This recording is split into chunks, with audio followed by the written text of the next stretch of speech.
के लिए share market में मेरा खुद का डीमैट अकाउंट है। मैं खुद ट्रेडिंग करता हूँ। ट्रेडिंग नहीं करता हूँ, मैं खुद इन्वेस्टमेंट करता हूँ। शेयर मार्केट में अच्छी-अच्छी कंपनीज़ को पिक करके मैं खुद भी शेयर मार्केट में पैसा लगाता हूँ, है ना? तो मैं रिस्क की कैलकुलेशन कैसे करता हूँ? क्या है रिस्क? है ना? तो अगर मैं आप लोगों से सवाल पूछूँ और आज का मकसद हमारा यही है कि हम लोग रिस्क के बारे में समझें कि शेयर मार्केट में एक्चुअल रिस्क है क्या? समझ रहे हो? वो जानना बहुत ज़्यादा ज़रूरी है और अगर आप समझ लोगे, तो आप अच्छे इन्वेस्टर बन जाओगे, आप ज़्यादा पैसा कमा पाओगे। तो उसके बारे में आज हम लोग बात करने वाले हैं, है ना? अगर मैं आप लोगों से सवाल पूछूँ, मैं यहाँ पर है ना बहुत सारे लोग मुझे दिखाई दे रहे हैं, तो यहाँ पर शिवा मोटिवेशन है जीडब्ल्यू है, आशीष वर्मा है। आज आपके सवालों के मैं जवाब भी दूँगा, जो अगर आप मुझसे कोई सवाल पूछना चाहते हो, तो कृष्णा है, गेमिंग है, हाय। मैं आप लोगों से सवाल पूछता हूँ, अगर मैं आपसे कहूँ कि शेयर मार्केट में रिस्क क्या है, तो आप लोग क्या कहेंगे? चैट सेक्शन में लिख के बताओ। देखिए सबसे पहले आंसर कौन देता है? अगर मैं कहूँ कि शेयर मार्केट में रिस्क क्या है? तो आप लोग क्या कहेंगे? कोई आंसर देगा? शेयर मार्केट में रिस्क क्या है? ओके, शेयर मार्केट में रिस्क क्या है? ज़रा देखिए सबसे पहले आंसर कौन देता है? यस, शर्मा मानव ने बताया। देखिए, शर्मा मानव ने क्या लिखा कि पैसा डूब जाएगा, है ना? ज़्यादातर लोग ऐसा बोलते हैं कि शेयर मार्केट में रिस्क है कि पैसा डूब जाएगा हमारा या हमने जो पैसा लगाया है वो खत्म हो जाएगा। मे बी हो सकता है कि वो पैसा जो कंपनी पे हमने लगाया है वो कंपनी डूब गई, मेरा पैसा डूब गया। लेकिन वो रिस्क नहीं है।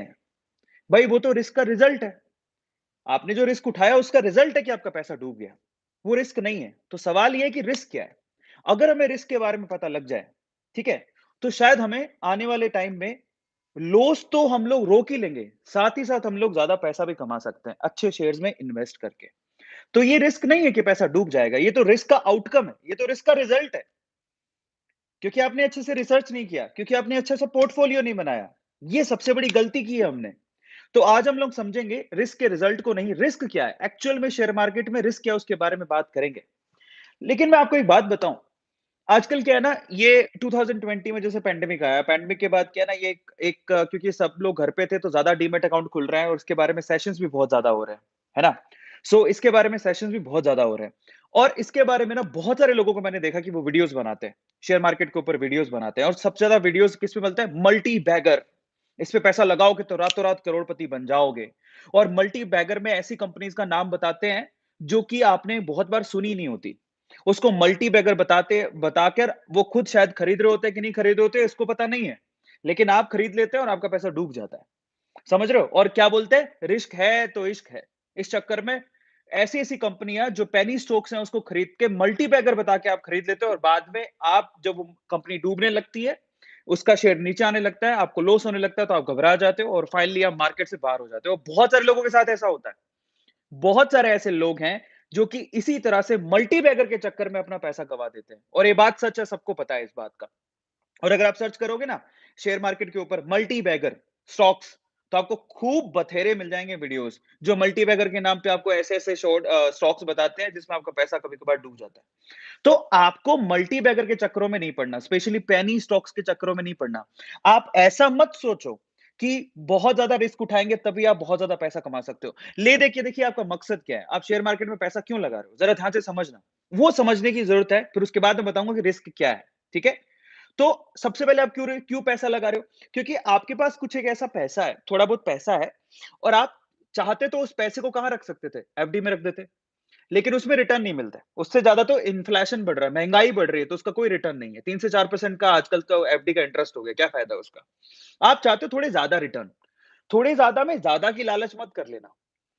मतलब आप चाहते हो जो एफडी से रिटर्न मिल रहा है, उससे तो कम से कम ज़्यादा मिल जाए, ठीक है? या तो आप एफडी, आरडी में डालते हो, नहीं तो म्यूचुअल फंड में डालते हो। आप शेयर मार्केट में क्यों आते हो? चलो हमें 10 से 15% रिटर्न भी अगर मिल जाता है ना, तो हमारा काफ़ी अच्छा मुनाफ़ा हो जाता है। लेकिन कई लोग हैं ना, बहुत ज़्यादा प्रॉफ़िट के चक्कर में ऐसे शेयर्स में इन्वेस्ट कर देते हैं और बाद में रोते हैं। तो हमें ना इतना रिस्क नहीं उठाना है। समझ में आ रहा है? तो आज मैं बात करूँगा कि एक्चुअल में शेयर मार्केट में रिस्क है क्या? उसके बारे में मैं आपको डिटेल में बताऊँगा बट आपके दिमाग में ये निकाल दूँ कि शेयर मार्केट में रिस्क ये नहीं है कि आप पैसा गँवा दोगे। ये तो उसका आउटकम है।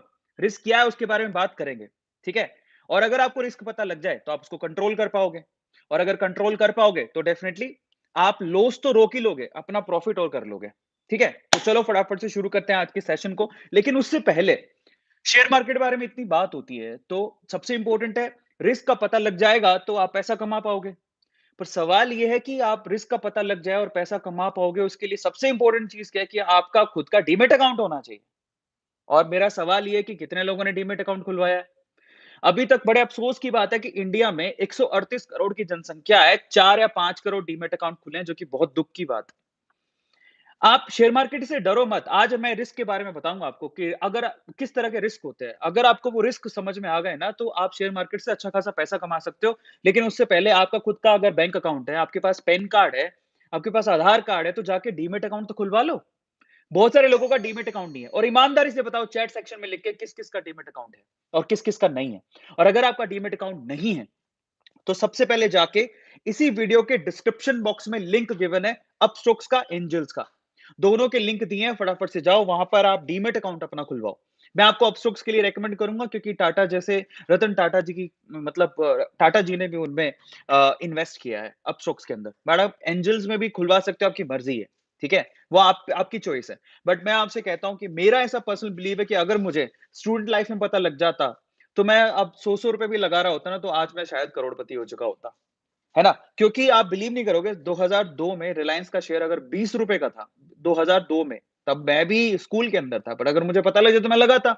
ठीक है? 2002 में, ठीक है, रिलायंस का शेयर ₹20 का था और आज रिलायंस का शेयर ₹2200 का है। तो आप सोचिए पर शेयर में कितना प्रॉफिट हो रहा है। तो इसका मतलब क्या है? हमें उम्र की ये नहीं सोचना कि मैं स्टूडेंट हूँ। अगर आप 18 साल से ऊपर हो, ठीक है? और अगर नहीं भी हो, आपको मार्केट की समझ है, अपने पापा के नाम से खुलवा लो, 100-100 रुपए लगाओ। पापा बोलो, "पापा आप अपना पैन कार्ड दे दो, आधार कार्ड दे दो, मैं आपके नाम से खुलवा लेता हूँ।" ठीक है? और आप अपनी बोला मैं अपनी पॉकेट मनी लगाऊँगा, जो आप मुझे देते हो। पापा अगर नहीं लगाते हैं, छोड़ो ना उनको। आप अपनी पॉकेट मनी लगाओ और आप शेयर मार्केट में इन्वेस्ट करो पापा के डीमैट अकाउंट से। एक दिन पापा को आप कार गिफ्ट कर रहे होगे। तो आपको एनालिसिस करना बहुत ज़रूरी है और वो सारी चीज़ें आज आप लोगों को बताने वाला हूँ, लेकिन उससे पहले डीमैट अकाउंट खुलवाओ। इसी वीडियो के डिस्क्रिप्शन बॉक्स में लिंक गिवन है, फटाफट से डीमैट अकाउंट खुलवाओ अगर आपको वाक़ई में पैसा कमाना है तो। ठीक है? अपस्टॉक्स में जाके खुलवा सकते हो और एक और मज़ेदार बात ये है, अगर आप अपस्टॉक्स में डीमैट अकाउंट खुलवाते हो या फिर एंजल्स में खुलाते हो, जो कि लिंक गिवन है इसी डिस्क्रिप्शन बॉक्स में, तो आपके लिए एक चांस है आईफ़ोन जीतने का। 25 तारीख को उसकी अनाउंसमेंट होगी कि आईफ़ोन कौन जीतेगा। तो फटाफट से जाओ अपना डीमैट अकाउंट खुलवाओ। चलो, अब हम बात करते हैं कि भैया अगर पैसे को लूज़ करना रिस्क नहीं है, तो रिस्क क्या है शेयर मार्केट में? उसको समझने की ज़रूरत है। तो मैं आपको समझाता हूँ। सबसे पहले तो शेयर मार्केट गिरता कब है? आपने कभी सोचा है? शेयर मार्केट गिरता कब है? आप थोड़ा सोचो, दिमाग लगाओ। सबसे पहले तो कुछ ऐसी कंडीशन हमारे आस-पास हो जाए, एकदम से ही उसका इफ़ेक्ट शेयर मार्केट के ऊपर पड़ता है। आप कभी-कभार देखना होता क्या है, मान लो जैसे एग्ज़ाम्पल देता हूँ, इंडिया-पाकिस्तान का वॉर हो गया, ठीक है? इंडिया-पाकिस्तान का वॉर हुआ तो डेफ़िनिटली उसका इम्पैक्ट अब होगा क्या? वॉर हुआ, तो वॉर होने की वजह से क्या होगा? बिज़नेस पे इफ़ेक्ट पड़ेगा, जिससे सीधा शेयर मार्केट पे इफ़ेक्ट पड़ता है। आप कभी गौर करना, कभी कहीं वॉर छिड़ जाती है, कुछ भी हो जाता है। It's not about India Pakistan war. किसी अलग तरह कहीं अलग भी कॉन्टिनेंट में वहां पर अगर कोरिया के यहाँ पर भी वॉर का अंदेशा लगाया जा रहा है, तो कोरिया की जो कंपनी है उसके शेयर गिर जाएंगे। समझ रहे हो? क्योंकि वॉर के टाइम पे क्या होता है, सारी चीजों पे बैन लग जाता है, सब कुछ बंद हो जाता है। तो आप ये ना इन सब चीजों पे गौर करो कि एक्चुअली शेयर मार्केट गिरता कब है। ठीक है, वॉर हो गया, गिर जाएगा। पैंडेमिक आ गई, जैसे अभी कोरोना का टाइम आ गया था, एकदम से आपको पता है जब कोरोना का टाइम आया था, जिसमें शटडाउन लग गया था, लॉकडाउन लग गया था, उस टाइम पे अचानक से आपका जो शेयर मार्केट था वो गिर गया था। आपने कभी गौर किया? तो वॉर आने पे गिरता है, पैंडेमिक आने पे गिर जाता है, कहीं कहीं कुछ बेसिकली जैसे कहीं अर्थक्वेक आ गया, मतलब क्या बोलते हैं उसको, नेचुरल कैलेमिटी होगी, कैलेमिटी बोलते हैं उसको। नेचुरली अगर कुछ हो गया, ऐसा कोई प्रॉब्लम आ गई, भूकंप आ गया, सुनामी आ गई, उससे शेयर मार्केट पे सीधे इम्पैक्ट पड़ता है। तो ये सब चीजें क्या है, इनसे शेयर मार्केट गिरता है। अच्छा, और किस वजह से शेयर मार्केट गिरता है? और रीजन कौन सा हो सकता है? अचानक से शेयर मार्केट में कंपनियों के शेयर कब गिरते हैं? जब बैंक ने किसी सेबी ने किसी कंपनी को रेगुलेटरी या फिर फॉल्टी घोषित कर दिया, ठीक है? या फिर गवर्नमेंट ने अपने रूल्स बदल दिए, या फिर गवर्नमेंट ही बदल गई। आपने देखा होगा 5 साल बाद गवर्नमेंट बदल जाती है। तो अचानक से गवर्नमेंट बदलती है तो उनके रूल्स रेगुलेशन बदलते हैं। तो उससे भी शेयर मार्केट गिरता है। तो बेसिकली शेयर मार्केट गिरने के बहुत सारे रीजन होते हैं। कुछ रीजन ऐसे हैं जो कि हमारे हाथ में नहीं है, उनको कंट्रोल करना हमारे हाथ में नहीं है। भई आप थोड़ी भूकंप आए तो आप क्या कर लोगे? सुनामी आई तो आप क्या कर लोगे? गवर्नमेंट बदल गई तो आप क्या कर लोगे? कुछ नहीं कर सकते। समझ में आ रहा है? इस तरह के जो परिवर्तन होते हैं, जिसकी वजह से शेयर मार्केट गिरता है, ऐसी चीजों को हम लोग बोलते हैं अनकंट्रोलेबल रिस्क, जो हमारे कंट्रोल में नहीं है। लेकिन कई रिस्क हमारे कंट्रोल में होते हैं, ठीक है? तो वो जो अनकंट्रोलेबल है, उसमें तो हम कुछ नहीं कर सकते। लेकिन जो कंट्रोलेबल है, उनमें हम बहुत कुछ कर सकते हैं। अगर उनको हम लोग कंट्रोल कर लेंगे, तो डेफिनिटली क्या होगा, हम हम क्या कर सकते हैं, अपने लॉस को तो कम कर ही सकते हैं। इनफैक्ट हमें लॉस होगा ही नहीं, और साथ ही साथ हम प्रॉफिट भी गेन कर सकते हैं इन्वेस्टमेंट पे। तो आज हम लोग यही समझते हैं कि किस तरह से हम लोग क्या कर सकते हैं, अपने लॉस को कम कर सकते हैं, मतलब हमें लॉस हो ही नहीं इन फ्यूचर, और अपने प्रॉफिट को बढ़ा सकते हैं, इन्वेस्टमेंट करके पैसा कमा सकते हैं। उसके बारे में आज बात करने वाले हैं, ठीक है। सो चलिए, तो फाइनली, पैसा डूबना इज नॉट अ रिस्क, पैसा डूबना इज आउटकम। ये आपने रिसर्च ही नहीं किया। तो रिस्क किस किस तरह का होता है, कितने कितने का होता है, उसके बारे में बात करते हैं। तो मैंने आपको बताया कि शेयर मार्केट में दो तरह का रिस्क होता है। पहला रिस्क तो क्या होता है, पहला रिस्क होता है बेसिकली कि भाई अनकंट्रोलेबल, जो हमारे कंट्रोल में नहीं है, जैसे शेयर मार्केट गिरेगा, समझ में आ रहा है। और दूसरा होता है कंट्रोलेबल। अनकंट्रोलेबल रिस्क के बारे में बात करते हैं। सबसे पहले अनकंट्रोलेबल रिस्क क्या होता है, जैसे कि अखबार में किसी कंपनी के लिए कोई हेडलाइन छप गई, समझो, उसका मैनेजमेंट खराब है या फिर कुछ फ्रॉड हो गया है उस कंपनी में, उस कंपनी के ऊपर शिकायत दर्ज की गई है। जब अखबार में कोई खबर छपती है, तो अचानक से उस कंपनी के शेयर गिरते हैं। अब उसमें आप कुछ नहीं कर सकते। अगर अंदर ही कहीं फ़ॉल्ट है, तो आप क्या कर लोगे? ये अनकंट्रोलेबल है। लेकिन उस टाइम पे वो शेयर गिरेगा, ठीक है? पहली चीज़। दूसरा, सेबी ने कोई रूल रेगुलेशन बदल दिए, या सेबी ने किसी को वार्निंग दी है, ऐसे केस में वो शेयर गिरता है। तीसरा, कोई नेचुरल कैलेमिटी हो गई, भूकंप आ गया, सुनामी आ गई, उसकी वजह से शेयर गिरता है। चौथा, अगर गवर्नमेंट बदली, तो टैक्स के रूल्स रेगुलेशंस बदलेंगे, जिसकी वजह से शेयर मार्केट में पर्टिकुलर शेयर गिरता है। पांचवा, इन्फ्लेशन की वजह से अगर कोई चीज महंगी होती जा रही है, जैसे पेट्रोल डीजल के दाम महंगे होते चले जा रहे हैं, अगर कोई चीज महंगी हो रही है, तो उसका यूज कम हो जाएगा, जिससे शेयर गिरता है। तो ये सारे रीजन होते हैं जिसकी वजह से शेयर गिरता है, बट उसमें आपका कोई भी कंट्रोल नहीं है, ठीक है। आप कुछ नहीं कर सकते उसके अंदर। इन दैट केस होता क्या है ना, जब कोई एक पर्टिकुलर वजह होती है जिसकी वजह से शेयर गिर रहा है, तो उस इंडस्ट्री के सारे शेयर गिरते हैं। इनफैक्ट मान लो पेंडेमिक आ गया, आपने देखा होगा कोरोना के अंदर, ऐसा नहीं था कोई एक या दो सेक्टर के शेयर गिरे थे, सारे शेयर्स नीचे आ गए थे। अच्छा, बुरा, सारे शेयर्स नीचे आ गए थे। तो उसमें आप कुछ नहीं कर सकते। That is uncontrollable. तो कंट्रोलेबल क्या है? उसके बारे में बात करेंगे, ठीक है? कंट्रोलेबल ऐसे रिस्क जो आप कंट्रोल कर सकते हो। अगर आपने थोड़ा-सा भी ध्यान दिया होता, तो शायद आपको लॉस नहीं होता। उसके बारे में बात कर लेते हैं। सबसे पहला रिस्क, जो सबसे बड़ा रिस्क है, जो ज़्यादातर लोग गलती कर बैठते हैं। मैंने आपको कहा रिसर्च करो, रिसर्च करो, रिसर्च करो, ठीक है? बट आप रिसर्च नहीं करते। आपने क्या किया? हाँ, अरविंद सर ने बोला ये शेयर बहुत अच्छा है। टिप दी है, फटाफट से बिना रिसर्च के आपने पैसा लगा दिया। वो एक रिस्क है। आपने रिस्क उठाया। आपने गलती की कि आपने अपना रिसर्च नहीं किया। समझ में आ रहा है? मेरे रिकमेंडेशन पे आपने रिस्क उठा लिया। वो है रिस्क। तो आप सबसे पहली गांठ बांध लो कि मैं किसी की टिप देने पर पैसा नहीं लगाऊंगा। अगर कोई मुझे बोलता है कि शेयर अच्छा है, तो मैं पहले अपनी रिसर्च करूंगा। समझ में आ रहा है? अच्छी तरह से रिसर्च करने के बाद ही मैं पैसा लगाऊंगा। सबसे पहली चीज, ये सबसे बड़ा रिस्क होता है, जो कि कंट्रोलेबल है। किसी कहने पर मैं पैसा नहीं लगाऊंगा। दूसरा, दूसरा क्या है?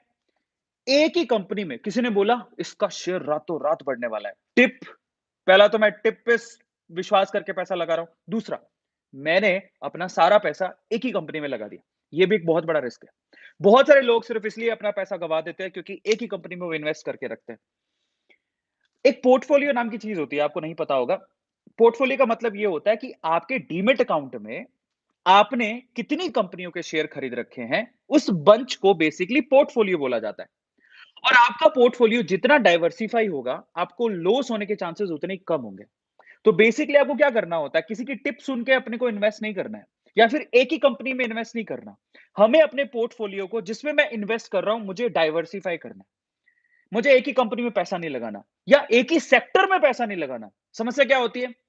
मैंने बोला बैंक वाले जो शेयर्स होते हैं वो बहुत अच्छा करेंगे। आपने ना चलो आप और मैंने ये भी कहा कि आपको ना एक ही कंपनी में पैसा नहीं लगाना, तो आपने क्या किया, एक ही सेक्टर में पैसा लगा दिया। आईसीआईसी खरीद लिया, एचडीएफसी खरीद लिया, एसबीआई खरीद लिया, है ना? येस बैंक खरीद लिया, देना बैंक खरीद लिया, मल्टीबैगर खरीद लिया, और कोई चिप ग्रोथ, मतलब ब्लू ब्लू चिप वाले शेयर्स भी खरीद लिए। लेकिन आपने बैंक ही सेक्टर में लगा दिया। लेकिन तब क्या होगा, जब मान लो गवर्नमेंट अचानक से बदल दी, और गवर्नमेंट ने कहा कि आरबीआई नए रूल लेके आएगी। जब आरबीआई नए रूल लेके आएगी, तो वो क्या होगा, सारे के सारे बैंक्स पे लगेगा, सारे बैंक के शेयर गिरेंगे। तब आप क्या करोगे?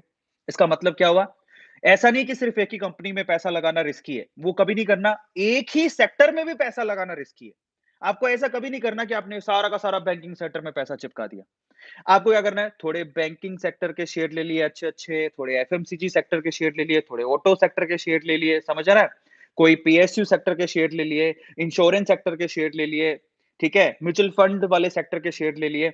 आप उसको डाइवर्सिफ़ाई करो, अपने सेक्टर वाइज़ भी डाइवर्सिफ़ाई करो कि मेरे पास सारे के सारे सेक्टर हो और अपनी क एक ही कंपनी में पैसा भी कभी नहीं लगाना चाहिए। और ये सीख मुझे कब मिली थी जब मैंने येस बैंक में अपना मतलब आप बिलीव नहीं करोगे, मेरा जितना पैसा था उसमें से 80% शुरू की बात बता रहा हूँ जो पहले दिनों की, जितना पैसा मैंने लगाया था उसका 80% पैसा मैंने शेयर मार्केट में येस बैंक पर लगा रखा था। जब येस बैंक डूबा, मतलब मेरा 80% पोर्टफोलियो का पैसा डूब चुका था। मैंने वहाँ से क्या सीखा? मैं भागा नहीं। मैंने वहाँ से ये सीखा कि पहली बात तो अब ये जो लॉस हो गया, जो हो गया। सबसे पहले तो एक ही कंपनी में पैसा कभी मत लगाओ। आपका पोर्टफोलियो डाइवर्सिफ़ाई होना चाहिए। और कई बार मैं आपको बताता हूँ, अगर आप ध्यान से देखोगे ना, बड़े-बड़े इन्वेस्टर या जो भी होते हैं, वो अपने पोर्टफोलियो के अंदर कम से कम 3 या 4 सेक्टर या कम से कम 15 या 20 कंपनीज़ में पैसा लगाते हैं। कई लोग उससे कम में भी, लेकिन 15 या 20 कंपनी में जो पैसा लगा होता है, आपका पैसा जब डाइवर्सिफ़ाई होता है ना, तो आप सेफ ज़ोन में रहते हो। आप ये कभी मत सोचो कि मुझे 40, 50 या 100% रिटर्न चाहिए। अगर आपके पैसों में आपको 15% भी हर साल रिटर्न मिल गया, तो भाई आपके 10-15 साल का जो लंबा इन्वेस्टमेंट है, उसमें आपको अच्छा खासा रिटर्न मिल जाएगा। तो इसका मतलब क्या हुआ? हमारा सबसे बड़ा रिस्क पहला ये है कि हम रिसर्च ही नहीं करते। दूसरा रिस्क है हम एक ही कंपनी में पैसा लगा देते हैं, अपने पोर्टफोलियो को डाइवर्सिफ़ाई नहीं करते। अगर अपने पोर्टफोलियो को डाइवर्सिफ़ाई कर लोगे, तो आपका रिस्क फैक्टर वैसे ही कम हो जाएगा। सबको समझ में आ गया? ये आप लोगों को ध्यान रखना है। अब चौथा सबसे इंपॉर्टेंट क्या है? Mismanagement of monthly income in share market. ये भी एक बहुत बड़ा रिस्क है। क्या करते हैं? हमें ये मालूम नहीं होता कि हमें एक्चुअली अपनी इनकम का कितना पैसा शेयर मार्केट में लगाना है। बहुत लोग क्या करते हैं? इतना ज़्यादा शौक हो गया है इस चीज़ में कि पता लगे कि आपको ₹1000 मिल रहा है, ₹900 शेयर मार्केट में लगा दिया। ऐसा कभी मत करो। इसको मिसमैनेजमेंट बोलते हैं, अपने पैसों का मिसमैनेजमेंट। आपको क्या करना है?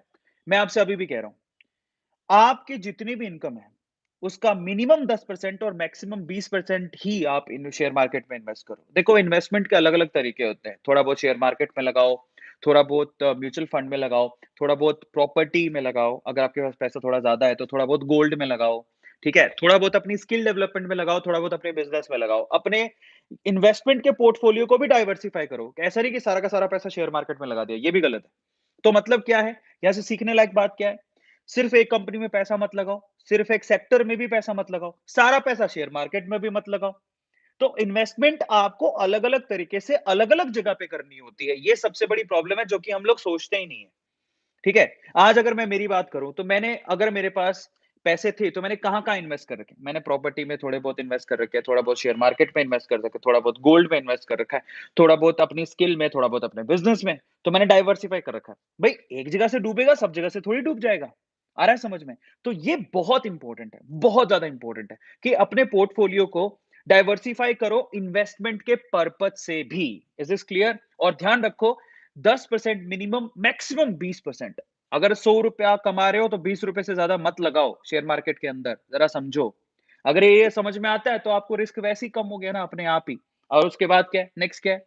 कई लोग क्या करते हैं, डेली ट्रेडिंग करते हैं और इंट्राडे ट्रेडिंग होती है। देखो, अच्छी बात है, अगर आप ज़िंदगी भर यही काम करना चाहते हो, ठीक है?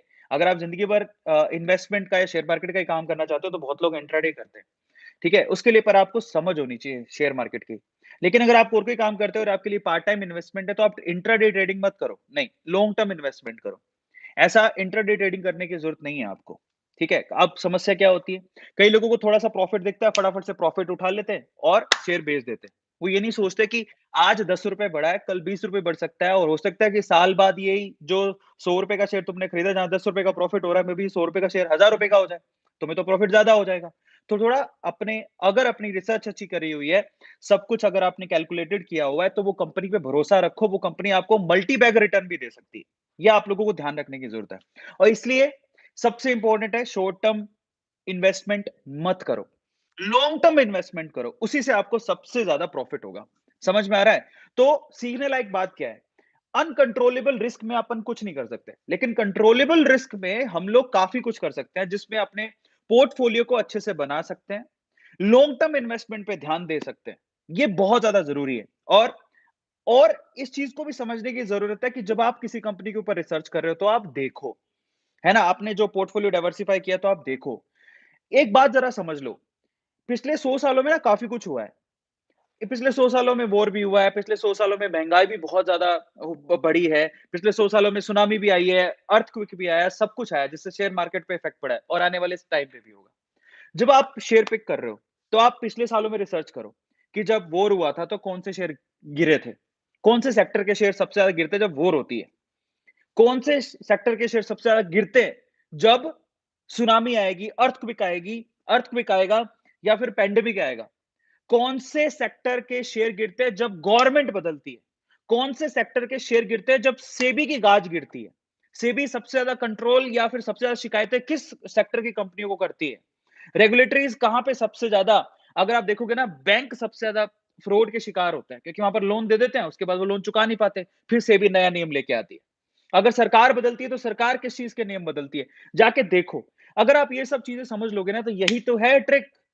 अगर आप ये समझ गए कि सरकार बदलेगी तो कौन से शेयर के सेक्टर्स पे फर्क पड़ेगा, कौन से पे नहीं, तो आप सजग हो जाओगे उस पे थोड़ा कंट्रोल करके। एक और बात बताता हूं, आप पेंडेमिक से सीखो। हमने मतलब मैं जिस जनरेशन से आता हूं, मैंने कभी पेंडेमिक नहीं देखी, पहली बार मैंने पेंडेमिक देखी। ठीक है? और अगर मैंने पहली बार पेंडेमिक देखी तो मैंने क्या सीखा? मैं आपको समझाता हूँ मैंने क्या सीखा। मैंने ये सीखा कि जब पेंडेमिक आएगी, तो सब कुछ बंद हो जाएगा, सारा लॉकडाउन लग जाएगा। इन दैट केस सबसे ज़्यादा इम्पैक्ट किस पे पड़ा पता है? एविएशन पे। फ्लाइट-व्लाइट सब बंद हो गई, इतना घाटा लगा है। तो जिसके पास एविएशन के शेयर थे, एविएशन समझते हो? जो फ्लाइट्स, डोमेस्टिक और इंटरनेशनल फ्लाइट्स जो उड़ाती है कंपनियाँ, उनके भी शेयर वो भी लिस्टेड है। इंडिगो लिस्टेड होगी शायद, ठीक है? तो ऐसी कंपनियों के शेयर गिरेंगे। मैं उसमें इन्वेस्ट पूरी तरह से करके नहीं रखूँगा, बहुत रिस्ट्रिक्टेड। इसके अलावा और क्या गिरा? पैंडेमिक की वजह से सारे मॉल्स वगैरह सब बंद हो गए। आपको पता है, फ़िल्में-विल्में पहले सोचते थे, फ़िल्में तो क्या रुकेंगी यार, हर सैटरडे, संडे को मैं फ़िल्म देखने जाता हूँ। सलमान खान का मैं बहुत बड़ा फ़ैन हूँ, मैं तो वो डेली जाता हूँ, ठीक है? तो ये आईमैक्स, ये जो आइनॉक्स और ये सब जितने भी पीवीआर सिनेमाज़ काफ़ी ज़्यादा चलेंगे। तो लोगों ने क्या किया, आइनॉक्स में, पीवीआर में इन्वेस्टमेंट करके रखा था। जैसे ही पैंडेमिक आई, सारे सिनेमाघर बंद हो गए, हालत खराब हो गई, सारे शेयर गिर गए उनके। तो आपको पता लगा, आपने सीखा क्या? मैंने ये सीखा कि जब पैंडेमिक आएगी, तो ये शेयर गिरेंगे, तो मैं इनमें तो इन्वेस्ट नहीं करूँगा। समझ में आ रहा है? आगे आने वाले समय में फिर पैंडेमिक आ गई तो क्या करोगे? वर्ल्ड वॉर हो गई तो क्या करोगे? तो ऐसी सिचुएशन में तो सारा बंद ही होने वाला है। तो ना तो फ्लाइटें उड़ेंगी, ना कोई सिनेमा देखने जाएगा। अब ये वापस से शेयर मार्केट में शेयर ये कब उठेंगे? जब सारी सिचुएशन ठीक होगी, हमें क्या पता कब ठीक होगी? पैंडेमिक का अभी तक कोई भरोसा है, लोग बोल रहे हैं तीसरी लेयर भी आएगी। समझ में आ रहा है? तो अगर थर्ड ये तीसरी ये जो लेयर आ गई, इन दैट केस तो सिनेमा बंद ही रहेंगे। इन दैट केस फ्लाइट भी वापस से बंद हो जाएगी। समझ में आ रहा है? तो ये बहुत बड़ी प्रॉब्लम है। आप कभी गौर करना कि जब पैंडेमिक आई थी तो आईआरसीटीसी के शेयर भी गिर गए थे, क्योंकि सारा रेल बंद हो गया था। ठीक है? लेकिन ये पब्लिक ट्रांसपोर्टेशन तो फिर भी चलाना ही पड़ेगा कभी ना कभी। लेकिन फ्लाइट वगैरह तो इंटरनेशनल फ्लाइट्स वगैरह तो, क्योंकि सबसे ज़्यादा कमाई होती है इंटरनेशनल फ्लाइट्स में। और जब पैंडेमिक और वर्ल्ड वॉर आएगी तो 2 देशों के बीच में गतिविधियाँ बंद हो जाती हैं, आपको पता होगा। तो जब गतिविधियाँ बंद हो जाती है तो डेफिनिटली क्या होगा? फ्लाइट्स बंद हो जाएँगी, कमाई बंद हो जाएगी, शेयर मार्केट में शेयर गिर जाएगा उस कंपनी का। तो ऐसी कंपनी पे पैसा क्यों लगाऊँ?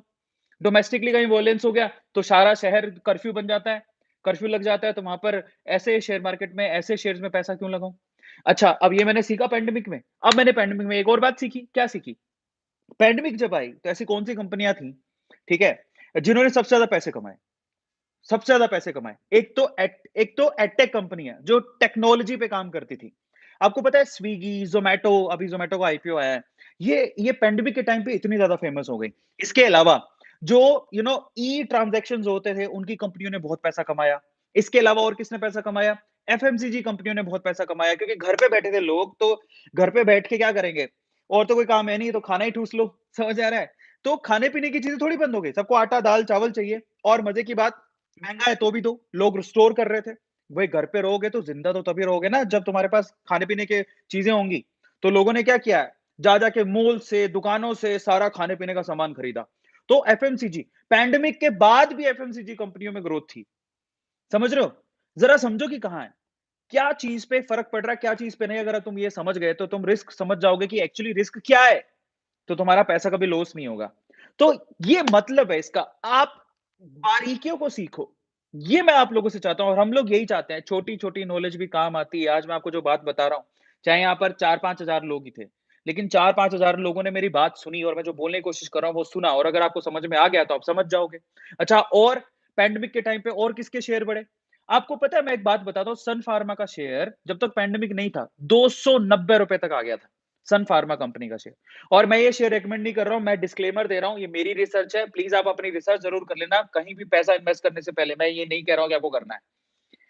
सारी फार्मास्यूटिकल कंपनीज़ पैंडेमिक से पहले-पहले उनके शेयर के प्राइसेज़ कम थे। जैसे ही पैंडेमिक आई, क्योंकि पता लगा कि पैंडेमिक है, समझ में आ रहा है? तो लोगों को दवाइयाँ चाहिए, जो जितनी फार्मास्यूटिकल कंपनी है, हॉस्पिटल वाली कंपनीज़ थी, उनके सारे के शेयर बढ़ गए। सन फार्मा अभी 650-700 रुपए पर चल रहा है, जो ₹290 पर घूम रहा था। ज़रा सोचो। और भी ऐसी बहुत सारी चीज़ें आपको सीखने को मिलेंगी। तो जब आपने पैंडेमिक से सीखा, कभी वॉर हुई होगी, तब सीख लो। इंडिया-पाकिस्तान कभी वॉर हुई हो या वर्ल्ड वॉर हो गई हो, तब कौन-सी कंपनियाँ गिरती हैं, उठती हैं। समझ में आ रहा है? गवर्नमेंट बदलती है तो कौन-सी कंपनियाँ गिरती, उठती हैं। अगर ऐसा करके आप अच्छे से रिसर्च कर लेते हो और फिर अगर अपना पोर्टफोलियो बनाते हो, जिसमें आपने एक कंपनी में पैसा नहीं लगाया, आपने अलग-अलग कंपनी में पैसा लगाया, एक सेक्टर में पैसा नहीं लगाया सारा का सारा, अलग-अलग सेक्टर में पैसा लगाया और अपनी इन्वेस्टमेंट को भी डाइवर्सिफ़ाई किया। सारा का सारा पैसा शेयर मार्केट में नहीं लगाया। थोड़ा बहुत प्रॉपर्टी में लगाया, थोड़ा गोल्ड में लगाया, थोड़ा अपने बिज़नेस में लगाया, खुद की स्किल में लगाया। तो ऐसे करके तो आपको कभी लॉस नहीं होगा। तो इसीलिए लॉस उनको कभी नहीं होता, जो अपने आप को, अपने पोर्टफोलियो को और अपनी यो इन्वेस्टमेंट के पर्पज़ को समझ के डाइवर्सिफ़ाई करते हैं। उनको कभी लॉस नहीं होता। समझ में आ रहा है? तो इसीलिए कहते हैं रिस्क है तो इसका मतलब ये नहीं है पैसा कमाने के चक्कर में मल्टी बैगर्स में पेनी स्टॉक्स में पैसा लगा दो। ज़रूरत नहीं है। आपको क्या लगता है एक बात बताओ, आपको अगर ये एहसास होता है कि ये मल्टी बैगर ने ही ज़्यादा रिटर्न्स दिए हैं, ऐसा कुछ नहीं है।